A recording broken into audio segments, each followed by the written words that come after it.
Driving with Pete Cline to the Indy GP. Pete, how are you feeling? Pretty good.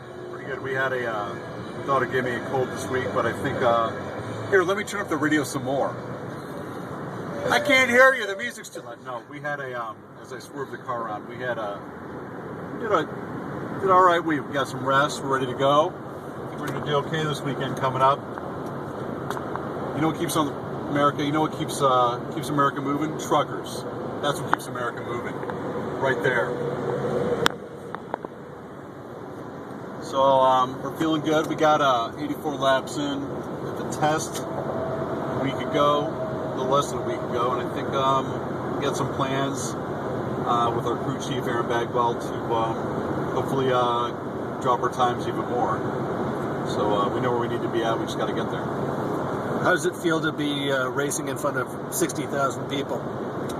Pretty epic. I mean, it's, you race club races, you can be lucky sometimes getting a couple hundred people out there. And, Mid-Ohio for us was really cool. That was our home track. But this is totally different. I mean, when you step inside Indianapolis Motor Speedway, you can kind of feel the history of the place. And then even just the test there last week and go down the front straight for the first time was just phenomenal. Because if you grew up watching, the Indianapolis 500, you never think you'd be on it, at least at race speed, in a car or a bike for that matter. It's going to be pretty exciting, and you don't really try to think about it, but I'm sure the first time you go out for P1 on Friday, for the first sighting lap, it's just going to be nuts because you're going to have all the people up in the stands and throughout the infield, so it's going to be pretty cool. We're pretty excited. How did it feel going down the front straight for the first time? Well, like I just said, I think it was cool. I mean, it was like, and I could drive with my knees, but I won't. Going down the front straight was pretty crazy. Because the Red Bull banners are on the side, and then you got the big fence up for the NASCAR, so the cars don't fly, or the cars don't fly into the crowd. And you're going, and it just seems like it goes forever. But you're rolling through the gears on the Harley, and it's just thundering down the front straight. And you catch a couple of guys would catch you or pass you, or you'd catch a couple of guys. But I can only imagine what it's going to be like at the start with 32 bikes on the grid on Saturday. So it's going to be pretty crazy. I think turn one's going to be, it's like trying to corral kittens that are on meth, chasing a ball of yarn. I think it's going to be nuts. Kind of like a novice 600 race?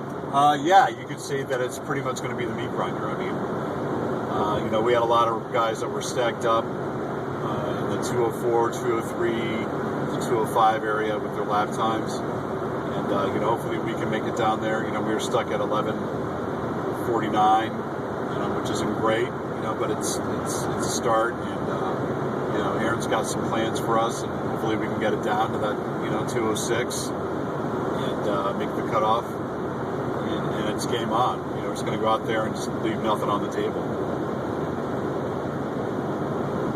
Excellent. You got any questions? Any other questions for my fans out there? Lance, can you kind of immerse yourself in the radio waves out there? Anybody got any questions? I do want to thank while we're driving here, and it gets too dark, and then all you're going to see is like a camera and then some dash lights and maybe my teeth or something. I do want to thank our sponsors for making this happen. We've got Oxford Consulting Group, RevZilla.com, Ryder Insurance, all of our team partners. We got Elenet, definitely the XR 1200 Owners Group that really stepped up and did a little fundraising thing online for us and got us some money. As I drive here, I'm talking. I want to thank Motion Pro. We got some gloves in for our Wounded Warrior crew. I definitely want to thank our Wounded Warrior Project liaisons, all of our representatives of the Wounded Warrior Project alumni, for getting us a fantastic four-man crew for this weekend. And we got 15 Warriors coming in on Sunday just to watch the race. I think that's fantastic. We got Next helmets, we got Revit Sport USA leathers, we got a Racer Russ XR 1200 that we're going to be using. Fancy new boots. Fancy new boots from Motive Guru and Speedy, and we've got to help me out here because I'm driving. I'm trying to think of everybody that's contributed. It's just been phenomenal. World Domination Industries. Yes. Hostile Global Takeover Limited.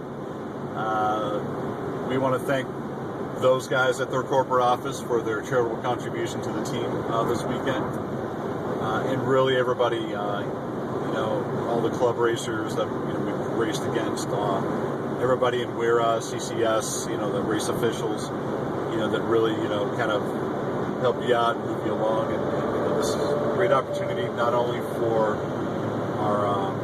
our sponsors and partners to be in front of 60,000 people and race like that on my phone, but